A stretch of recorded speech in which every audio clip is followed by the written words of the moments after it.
আমি একটা ঘোষণা দেব, আমি এই জামাতে ইসলামী আর ছাত্র শিবিরকে আমি নাম দিয়েছি বাংলাদেশের ফিনান্সিয়াল অলিয়া উলিয়া।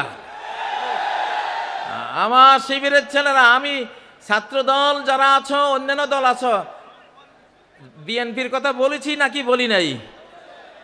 প্রেসিডেন্ট জিয়ার সাথে আমি 3 দিন কাটিয়েছিলাম হেজবুল বাহার সফরে। 11 তলা যে জাহাজটা ছিল চিটাগাং, এখানে এসেছিলাম 1981 সালের 19, 20, 21 জানুয়ারি।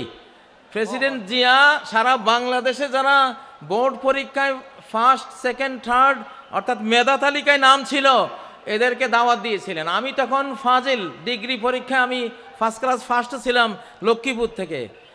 তো আমি জিয়াকে দেখেছি, জিয়া কতটা আলিম ওলামাদেরকে ভালোবাসতেন।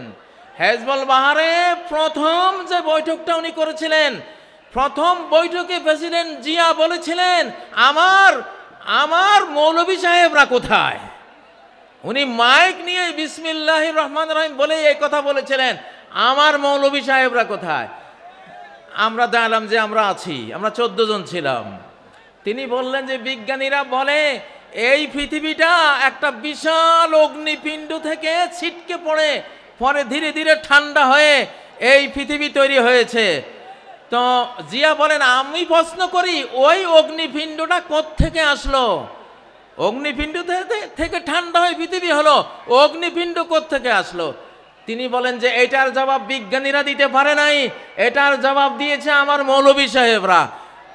জিয়া বলতেছে, মৌলভী সাহেবরা আপনারা কি উত্তর দিয়েছিলেন? আমি দাঁড়িয়েছিলাম যে আমরা উত্তর দিয়েছিলাম খালাকাস সামাওয়াতি ওয়াল আরদ, আসমান জমিন কে সৃষ্টি করেছেন? ক্রিয়েটর আল্লাহ। তাহলে জিয়াকে যারা সামনে নিয়ে আজকে রাজনীতি করেন, তারা অবশ্যই আলেম বান্ধব হতে হবে। ইসলামী রাজনীতি এই দেশে স্বাধীনতার পরে 5 বছর বন্ধ ছিল, জিয়া এটাকে চালু করেছে। আল্লাহ জিয়াকে রহমত করুন, আমরা দোয়া করি। যারা বিএনপি করবেন, জামাতের সাথে আপনাদের শত্রুতা চলবে না। যারা বিএনপি করবেন, হেফাজতের সাথে আপনাদের শত্রুতা চলবে না। আমরা দেখছি, আমি সব দলকে একসাথে বসাবার জন্য একটা সংস্থা করেছি, বাংলাদেশ বিপ্লবী কমান্ড কাউন্সিল। বলো, বাংলাদেশ বিপ্লবী কমান্ড কাউন্সিল। আমি ওখানে বিএনপিকে বসাতে চাই, জামাতকে বসাতে চাই, হেফাজতকে বসাতে চাই, আরো চরমনায় আছে তাদের, যারা যারা রাজনীতি করেন সবাইকে বসাবো। তারা নিজ নিজ দল নিয়ে তারা সব কাজ করবে, বাট জাতীয় ইস্যুগুলিতে স্বাধীনতা রক্ষা, অখণ্ডতা রক্ষা, নিরাপত্তা রক্ষার প্রশ্নে সকল দলকে এক জায়গায় বসিয়ে প্রয়োজনে মৃত্যু সৈনিক তৈরি করার ঘোষণা দেব ইনশাআল্লাহ। ডেথ ফোর্স বানাবো, এবার আবু সাইদ ফোর্স বানানো হবে ইনশাআল্লাহ। নারায়ে তাকবীর। আজকের এই জনসমুদ্রকে বলছি, ইনশাআল্লাহ আগামী বাংলাদেশ বিশ্বের 1 নম্বর একটা দেশ আমরা বানাতে চাই। সেই জন্য আমাদের 2টা বিপ্লব লাগবে। কয়টা? একটা হলো ফুড রেভলিউশন, খাদ্য বিপ্লব। একটা কি? খাদ্য বিপ্লব। আর আরেকটা কি? নিরাপত্তা বিপ্লব, সেফটি রেভলিউশন। আল্লাহ তাআলা বিশ্ব রাজনীতি সূরা কুরাইশের একটা আয়াতে শেষ করে দিয়েছেন। একটা আয়াত, আল্লাযী আত'আমাহুম মিন জু' ওয়া আমানাহুম মিন খাউফ, যে আল্লাহ ক্ষুধার সময় খাদ্য যোগান আর ভয়ের সময় নিরাপত্তা যোগান। সরকারের 2টাই কাজ, জনগণকে খাবার দেয়া, জনগণকে নিরাপত্তা দেয়া। বঙ্গবন্ধু খাবারও দিতে পারে নাই, নিরাপত্তাও দিতে পারে নাই, এই জন্য ইতিহাসের করুণ পরিণতিতে চলে গেছে, ঠিক নয় কি? আর যেই সরকার 17 বছর নির্যাতন করেছে, তারা কিছুটা খাবার দিতে পেরেছিল, কিন্তু নিরাপত্তা মোটেও দিতে পারে নাই, এই জন্য তারাও বিদায় হয়েছে। আমরা এই সরকারের কাছে আমাদের দাবি, আজকে যে আমাদের পঞ্চমুখ হয়েছে, মুখ খুলে আমরা হৃদয় উজাড় করে দিয়ে কথা বলতে পারছি, স্লোগান তুলতে পারছি, আমরা মাহফিল করতে পারছি, আমরা ঘরে ঘরে নিরাপদে ঘুমাতে পারছি, আমরা আমাদের স্ত্রী বউ বেটে নিয়ে নিরাপদে ঘুরতে পারছি, আমরা এই দেশে ব্যবসা বাণিজ্য, বিদ্যালয়, আমাদের যত যত সামাজিক কাজকর্ম আছে সব নিরাপদে করতে পারছি। আমাদের এই নিরাপত্তা যতদিন অক্ষুণ্ণ থাকবে, সরকারও অক্ষুণ্ণ থাকবে ইনশাআল্লাহ। আমাদের জনগণের পেটে খাবার চাই, দ্রব্যমূল্যের ঊর্ধ্বগতি টেনে ধরতে হবে। বাংলাদেশের প্রতি ইঞ্চি ভূমিকে আমরা ফসলি জমিতে পরিণত করতে চাই ইনশাআল্লাহ। আল্লাযী আত'আমাহুম মিন জু, যে আল্লাহ ক্ষুধার সময় খাবার জুগিয়েছেন সে আল্লাহর ইবাদত করি, ঠিক না? তাহলে যেই সরকার আমাদের ক্ষুধায় খাবার জোগাবার ভূমিকা পালন করবে, আমরা সেই সরকারের পাশে থাকবো ইনশাআল্লাহ, ঠিক না? ও ভাইয়েরা, যে সরকার নিরাপত্তার কাজ করবে আমরা তাদের সাথে থাকব। তবে আমাদের এই সরকার অধিকাংশ বড়দের সরকার, অধিকাংশ কি বড়দের সরকার। জোয়ান দুইটা পোলা ছিল নাহিদার আসিফ, ওদের মন্ত্রণালয় পুড়ে দিয়েছে। এটা একটা ষড়যন্ত্র, কোনো সন্দেহ নাই। এই জন্য সকল ষড়যন্ত্রের জন্য আমরা প্রত্যেকে আজ বাংলাদেশের এক একজন সৈনিক ইনশাআল্লাহ। আমরা প্রত্যেকে বাংলাদেশের সৈনিক। গতকাল এক ওয়াজ মাহফিলে বলেছিলাম, কোরআন আর লোহা একসাথে থাকে। নবীজির কোরআনও ছিল, লোহাও ছিল। লোহা মানি তলোয়ার, লোহা মানি বল্লম, লোহা মানি তীর, লোহা মানি লোহার বর্ম, লোহা মানি হেলমেট, লোহা মানি ঢাল।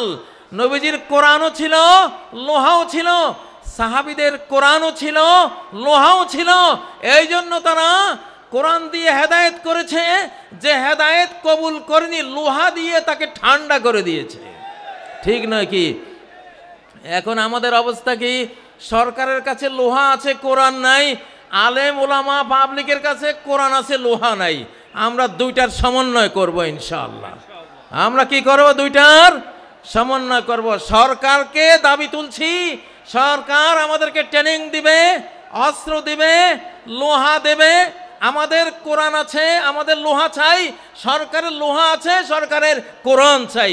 দুটার সমন্বয় হলে এই বাংলাদেশের দিকে চোখ তুলে তাকাবার কোনো মানুষ খুঁজে পাওয়া যাবে না ইনশাআল্লাহ।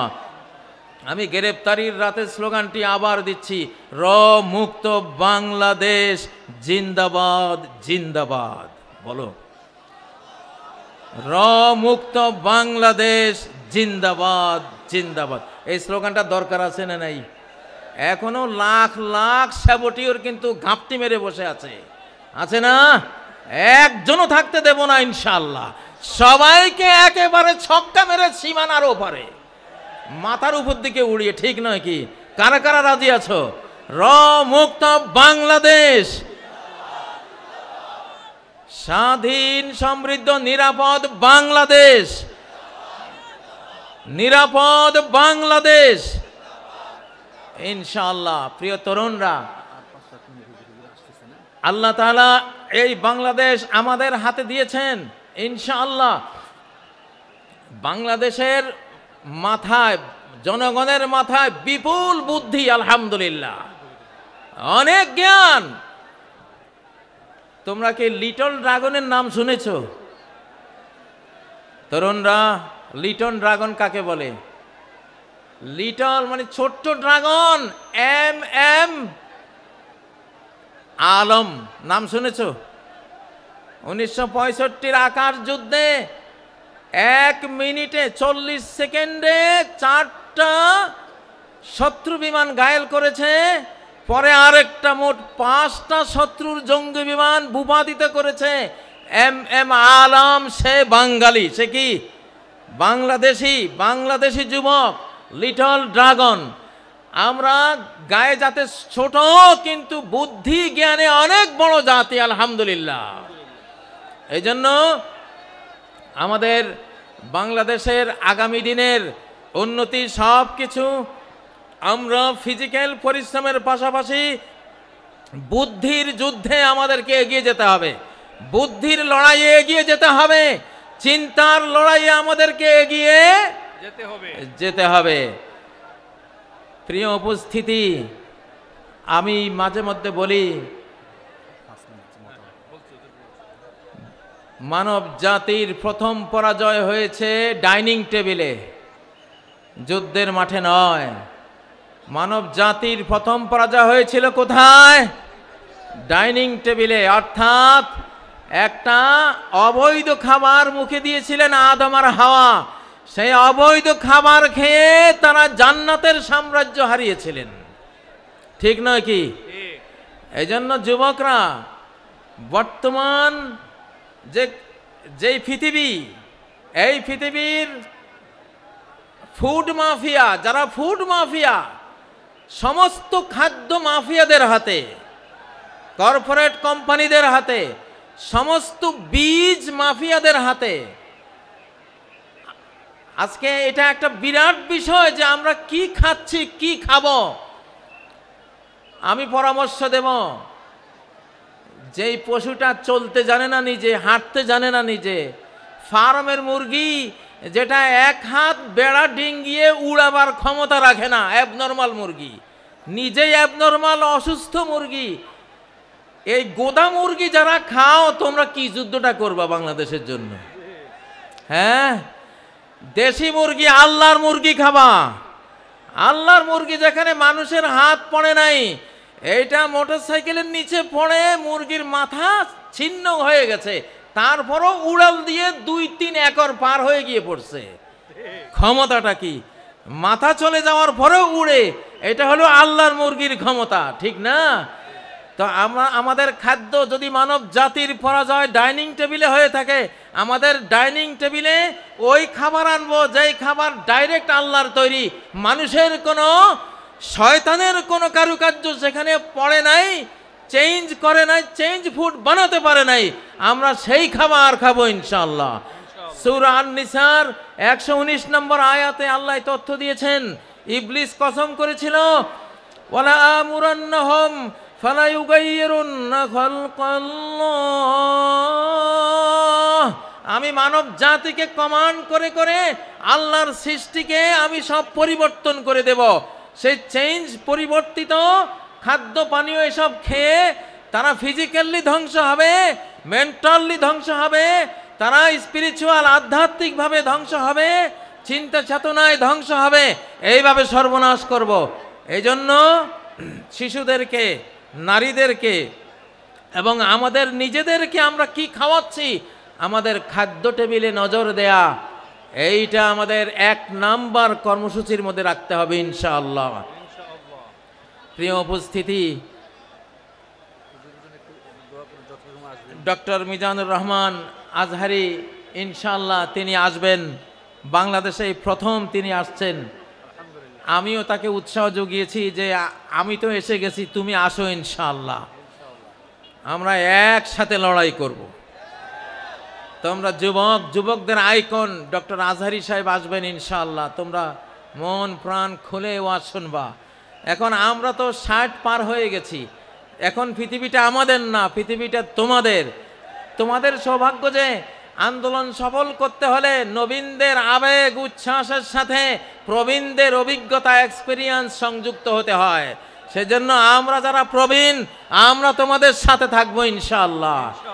আর তোমাদের নবীন যারা আইকন আছে, তোমরা তাদেরকে নিয়ে একটা সুন্দর, একটা সোনার, নিরাপদ, স্বাধীন, সমৃদ্ধ দেশ গড়ে আমাদেরকে উপহার দেবে। আল্লাহ তোমাদেরকে তৌফিক দেন, আল্লাহ তোমাদেরকে সেই জন্য জ্ঞান বুদ্ধি বাড়িয়ে দিন। আল্লাহ তোমাদেরকে সর্বপ্রকারের ফিজিক্যাল, স্পিরিচুয়াল, মেন্টাল, কালচারাল এবং ধর্মীয় যত যোগ্যতা লাগে সব যোগ্যতা আল্লাহ তোমাদেরকে দান করেন। আজকের এই মাহফিলকে আল্লাহ সফল করেন।